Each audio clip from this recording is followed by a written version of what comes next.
Good morning, my dear students. I am making this video early morning on request of few students that they wanted the superolateral surface of the cerebrum to be taken. So I am making this video from the request of those students. This topic is coming out of the way in the topics of the series which I have talked out of upper lip, but I'll make that video for those students. Okay. So when you are going to talk about the cerebrum, you should know that the cerebrum is the largest part of the brain, is the central nervous system. It has two cerebral hemispheres, the right cerebral hemisphere and the left cerebral hemisphere, both of which are separated by the falx cerebri. This is a basic understanding. Now each cerebral hemisphere has three main surfaces. This surface which is here outside is called as a superolateral surface. There is a surface which is there on the medial side which is called as the medial surface, and the surface which is there on the inferior side which is called as the inferior surface. Okay. Today we will concentrate only on the superolateral surface of the cerebrum.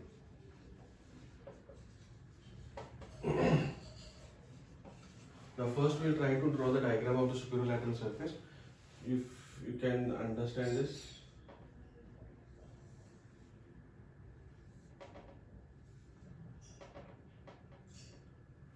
Now this is how the gross of the superolateral surface of the cerebrum looks like. Now when you are going to talk about the superolateral surface of the cerebrum, first what you should understand that each cerebral hemisphere is going to have three poles. This is called as the frontal pole, this is the temporal pole, and this is the occipital pole. These are the three poles.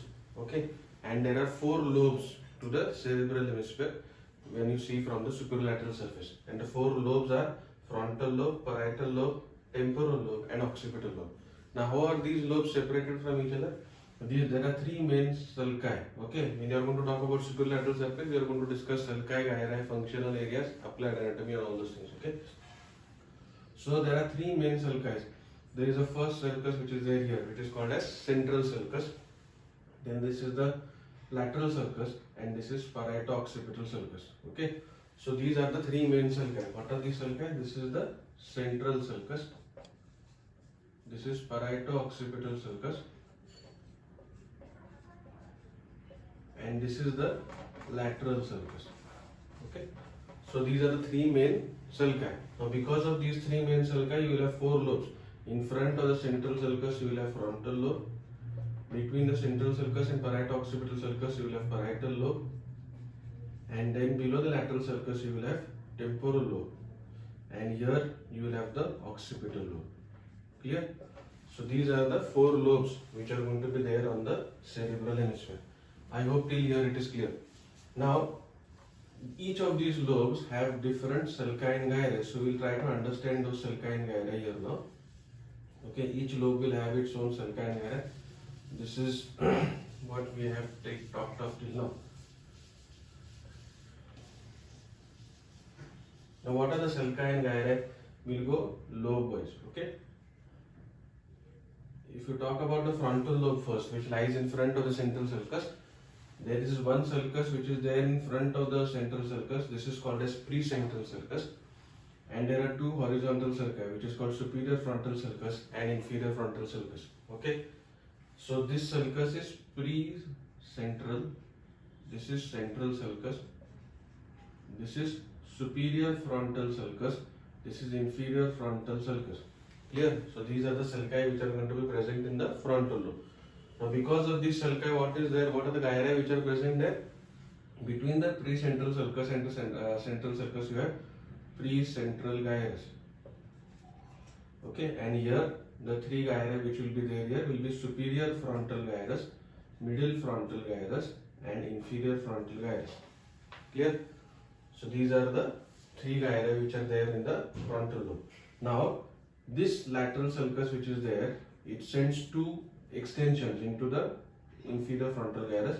This is called as the ascending limb. Sorry, this is called as the anterior limb, and this is called as the ascending limb of the lateral sulcus. Now because of these two, there are three parts which are going to be there in the inferior frontal gyrus. This is called pars orbitalis. This is pars triangularis, and this is called pars opercularis. Clear? So because of the two extensions of the lateral sulcus, there will be three parts in the inferior frontal gyrus. I draw that again for you. These are the two extensions there. This is the anterior limb, this is the ascending limb. This will be called as pars orbitalis, and it is close to the orbit. Pars orbitalis. This triangular area is called pars triangularis, and this will be called pars opercularis. Clear? So these are the sulcine gyri which are present in the frontal lobe. Okay. Now we will go ahead. Now the next lobe is the parietal lobe. The parietal lobe is going to lie between the central sulcus and the parieto-occipital sulcus. Now which are the sulcine gyri here? There is one sulcus which is going to be there behind the central sulcus. This is called post-central sulcus. And then there is a horizontal sulcus. This is called intraparietal sulcus. Okay. Now which will be the gyri here? Between the central sulcus and the post-central sulcus, you will have post-central gyrus. And here you will have superior parietal lobule. Superior parietal lobule. And this will be called as inferior parietal lobule. Okay. This is inferior parietal lobule. So these are the sulcine gyri which are going to be present in the parietal lobe. Now when you talk about the next lobe, that is the occipital lobe, there is one sulcus, this is lunate sulcus, and lateral occipital sulcus. This will be half moon shaped. This is lunate sulcus and this is lateral occipital sulcus. And here we have superior occipital gyrus and this will be inferior occipital gyrus. Okay, so these will be the sulcine gyri which are present in the occipital lobe. The last lobe remains, which will be the temporal lobe. Now temporal lobe has similar sulcine gyri like the frontal lobe. Like we had, there are two horizontal sulci, superior temporal sulcus, inferior temporal sulcus, and superior, middle, and inferior temporal gyri. I hope this is clear till now. So this is about the sulcine gyri which are present on the superolateral surface. Okay. Now the next point that you should understand why this superolateral surface is important is because of the major functional areas which are going to be there on the superolateral surface. Now those major sulci gyri which you have seen. So if you talk about the frontal lobe first, frontal lobe, which major sulcus you have gyrus here? You have precentral sulcus. Yes, sorry, precentral gyrus. There, this is the motor area. Precentral gyrus will have the motor area. Then you will have another very important area which is present in the inferior frontal gyrus. Inferior frontal gyrus. This will have the Broca's area of speech. This is also called as motor area of speech or Broca's area of speech. Then, just in front of the precentral gyrus or in front of the precentral gyrus, you will have the premotor cortex. That is the premotor cortex, area number 4 and 6. That is going to be there. So these will be the major sulcine gyri which are going to be present in the frontal lobe on the superolateral surface. We are not talking of the medial surface now. Okay. Now in the parietal lobe you will have post-central gyrus. Post-central gyrus, which is the important area there. Here you will have sensory area. There you will have the sensory area in the post-central gyrus.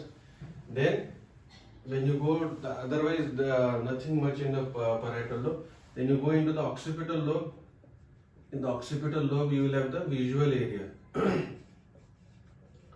Visual area which is going to be present in the occipital lobe. And this area will be area number 17, 18, 19, somewhere near the, just below the lunate sulcus, that area is going to be there. Then in the temporal lobe, you will have the auditory area. The auditory area which is going to be responsible for hearing, and that is going to be present somewhere near the middle and the inferior temporal gyri. So these are the major functional areas which are present on the superolateral surface of the cerebrum. Okay, functionally is very, very important. We are talking only of superolateral surface now. Now what is the importance here is that this superolateral surface is, meaning the whole of the cerebrum, has its own blood supply, and therefore the superolateral surface will also be supplied by blood. And because there are major functional areas there, blood supply of the superolateral surface becomes very important. Now when you are going to understand the blood supply of the brain or the superolateral surface in particular, you should understand that there are two main arteries which are going to supply the brain. There is the internal carotid artery and the vertebral artery. The vertebral artery is going to come from the vertebral column. It will unite at the base of the skull. You will have two vertebral arteries. They are going to unite at the base of the skull to form the basilar artery. This basilar artery is going to form the posterior cerebral artery, and then you will have two internal carotid arteries which are going to be here, and then they will give anterior cerebral artery and medial cerebral artery. So this circle which is formed by the main arteries, this will be the internal carotid artery and this will be the vertebral artery. This circle is called as circle of Willis. Now this circle of Willis has three main arteries which are, when we are talking about this blood supply of the cerebrum, there are three main arteries. This is called as posterior cerebral artery, this is anterior cerebral artery, and this is the middle cerebral artery. So these are the three main arteries which you should consider when you are going to talk about the blood supply of the cerebrum. The arteries which are going to be here, there can be a separate topic on discussing the blood supply of the brain, but because I am concentrating only on the superolateral surface, I am concentrating only on ACA, MCA and PCA. Okay. So these arteries which are going to be present here from the basilar artery, they are going to supply the pons, medulla, the spinal cord, the cerebellum and all those things. Okay.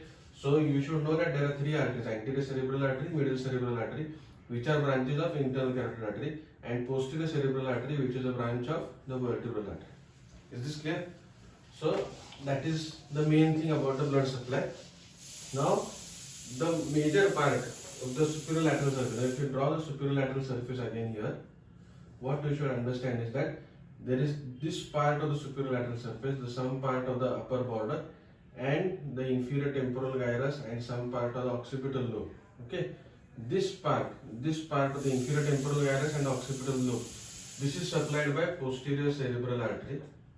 The upper part of the superolateral surface here, a small part of the upper superior border, this is going to be supplied by anterior cerebral artery, and the whole of the superolateral surface, this whole of the superolateral surface is supplied by middle cerebral artery. Okay, so these are the three main arteries, and how the distribution of these arteries is: the upper part of the superolateral surface near the upper border is supplied by anterior cerebral artery.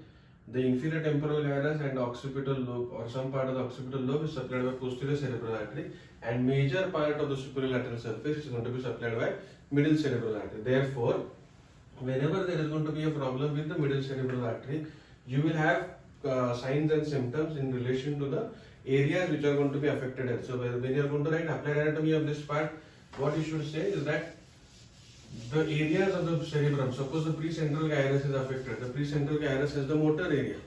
So motor area is going to be responsible for voluntary motor activities. So if there is going to be the affection of the motor area, there is going to be hemiplegia.